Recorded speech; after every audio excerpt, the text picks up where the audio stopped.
What if I told you that Ferrari is not as far from Mercedes as it seems, but that it all depends on a single day in April? Because yes, the numbers are clear. Mercedes has dominated the start of 2026, with a brutal advantage in straight lines, in energy management, and in race pace.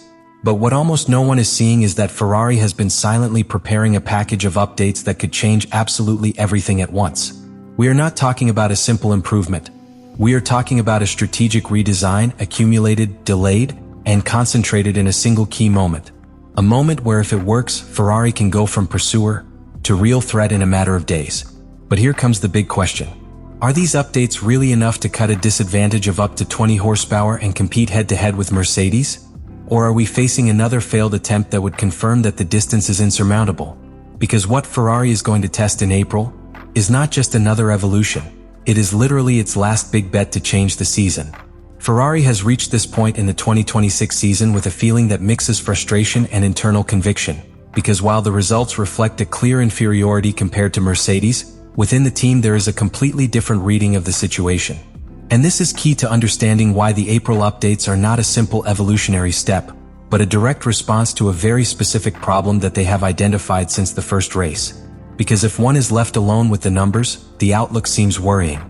The difference in classification has reached up to 0.8, a huge gap in modern Formula One, and in race pace that distance is not only maintained, but is amplified as seen with differences of more than 20 seconds in long runs. Ferrari is losing points, it is losing ground in the championship, and most alarmingly, it is losing the ability to fight directly on track against Mercedes. But this is where the interesting thing begins because Ferrari's problem is not general, it is extremely specific. The SF26 is competitive in curves, has a solid aerodynamic base, generates load, is stable, allows drivers like Charles Leclerc and Lewis Hamilton to attack in technical areas. But all that falls apart when the straights arrive. The difference in power, estimated at around 20 horsepower compared to Mercedes, is absolutely conditioning the entire performance of the car. It's not just that Ferrari is slower at top speed, it's that this disadvantage affects the way in which they can manage electrical energy, how they defend position, how they attack, and even how they plan the race strategy. They are running with a much tighter margin each lap. And this generates a brutal domino effect, because in this new era of Formula One, energy efficiency is not an add-on. It is the core of performance. If you can't deploy power at the right time, if you can't defend on a straight line or attack with DRS, your entire aerodynamic package loses value. Ferrari knows this, and that is why they are not trying to improve everything a little. They are directly attacking the heart of the problem. In fact, the team's own internal statements suggest that this disadvantage is not a last-minute surprise, but something that they had already detected, but that they could not correct in time before the start of the season. This explains why Ferrari has decided to make a decision as risky as it is unusual. Delay improvements, accumulate development, and launch everything together in April. This completely changes the narrative. Ferrari is not improvising, it is executing a plan that was designed from the beginning in response to a structural weakness. They have accepted losing ground in the first races in order to prepare an update that has a real, measurable, and above all, immediate impact. And this is where the context becomes even more tense, because while Ferrari is preparing this coup, Mercedes continues to score points, consolidating its advantage and building a position that may become unattainable if this package does not work from the first moment. There is no margin for error. There is no room for progressive improvement. What Ferrari is going to introduce in April has to work, and it has to do it now. Because if he doesn't, the season could start slipping away much sooner than expected. Here Ferrari breaks with the typical progressive evolution of Formula One and opts for something much more aggressive. Concentrating development, accumulating parts, and launching everything at a single key moment. And this is no coincidence, it is a strategic decision forced by the context, but also taken advantage of as an opportunity. The cancellation of races such as Bahrain and Saudi Arabia has created an unexpected window, and Ferrari has turned it into its reaction laboratory. Instead of introducing small improvements race after race, they have worked quietly at Maranello to prepare a complete package that directly attacks the most critical weaknesses of the SF26. And this is where the approach becomes extremely interesting because they are not trying to copy Mercedes, they are trying to neutralize their advantage from another angle. The development focuses on three pillars that are completely connected to each other. The first is aerodynamic efficiency on the straight, where Ferrari knows it is losing too much time. It is not just about reducing resistance, but doing so without destroying the balance of the car in curves. something that has historically been one of the biggest risks in this type of evolution. Here a new philosophy comes into play in key elements such as the evolved rear wing, designed to offer less drag but maintaining stability in braking and traction phases. The second pillar is energy management, which is probably the most critical aspect of all. Ferrari cannot simply gain power by regulation, but it can change how it uses the available energy.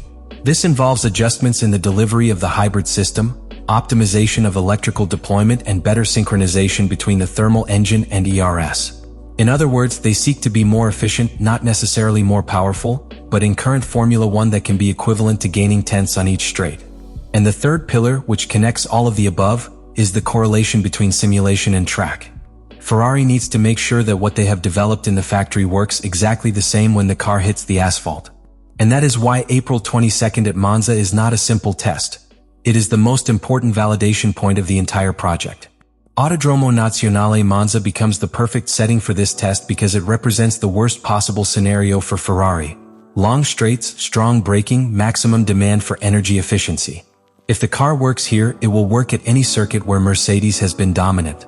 During that day, both Charles Leclerc and Lewis Hamilton will not only test parts, but will run a program designed to simulate real conditions, evaluating behavior, energy consumption, top speed and stability in different configurations.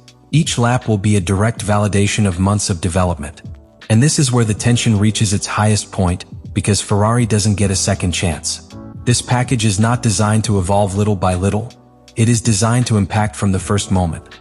If it works, Ferrari can close the gap immediately, change the dynamics of the championship and force Mercedes to react sooner than expected. But if he fails, not only will they have lost time, they will have lost their best chance to get back into the fight. And that makes this month of April something much bigger than a simple development phase. It makes it the moment where Ferrari decides whether or not it can change the course of its entire season. And it must be said clearly, if this package of updates works as Ferrari hopes, the championship can change radically in a matter of a single race. Because the impact would not simply be cutting a few tenths. No, we would be talking about eliminating the biggest weak point of the SF26, which is straight line speed and energy management. And the moment Ferrari manages to match that aspect with Mercedes, the entire competitive balance automatically changes. Because Ferrari already has a solid aerodynamic base, it is already competitive in curves, it already has drivers capable of pushing the car to the limit. The only element that is preventing them from fighting directly is that structural disadvantage. If it disappears, then Ferrari stops chasing and starts fighting. And this is where the first scenario appears, the most explosive of all. Ferrari gets it right. In this case, the performance jump could be immediate. Not gradual, not progressive, immediate. We would see Charles Leclerc and Lewis Hamilton not only get closer, but directly compete for poles, defend themselves on the straight, attack with DRS and manage races on equal terms. Mercedes would go from having total control to having constant pressure. This would force Mercedes to react, to accelerate its own development, to potentially make mistakes under pressure. And in Formula One, when a dominant team loses its cool, the championship opens up. But there is a second scenario, much more delicate. Ferrari is half right. This is where the situation becomes more complex, because they can improve on the straight, but lose part of their balance when cornering.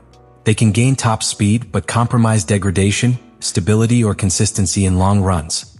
And in that case, Ferrari would still be behind, but closer in a dangerous area where any mistake or strategic success can decide races. This scenario lengthens the battle, but does not guarantee a change in hierarchy. And then there is the third scenario, the one that Ferrari cannot afford. That the updates do not work. Because if that happens, the blow is not only technical, it is psychological and strategic. It means that the diagnosis was incomplete, that the correlation has failed, or that Mercedes is simply at another level that is impossible to reach in the short term. And at that point, the season is not lost mathematically, but competitively. Ferrari would have invested its biggest card at a key moment, without obtaining the necessary result. And that takes us to the true dimension of what is happening. This April package is not another evolution within a long season. It is a turning point. It is the moment where Ferrari defines if it can fight for the championship, or if it will have to change its focus towards the future. Because what is at stake is not just catching up with Mercedes, it is showing that they can do it. And now the final question that changes everything. When Ferrari hits the track with these updates, will we see the beginning of a historic comeback, or the definitive confirmation that Mercedes is out of reach? The conclusion of all this is as simple as it is forceful. Ferrari has reached the most important moment of its season, and probably the most decisive of its current project. Because everything we have analyzed, the disadvantage against Mercedes, the power deficit, energy management, the decision to delay improvements and concentrate them in April was not an isolated problem. It was the perfect context to build a single opportunity. An opportunity that is now about to be put to the test. Ferrari has not followed the usual path. It has not evolved little by little. He has not reacted race by race. He has opted for something much riskier, saving, developing, understanding, and attacking at the exact moment. And that completely changes the reading of his season. Because if this package works, they will not only close the gap, they will change the narrative. They are going to transform a structural disadvantage into a direct fight. They are going to force Mercedes to stop controlling and start responding. Let me know in the comments what you think about all this.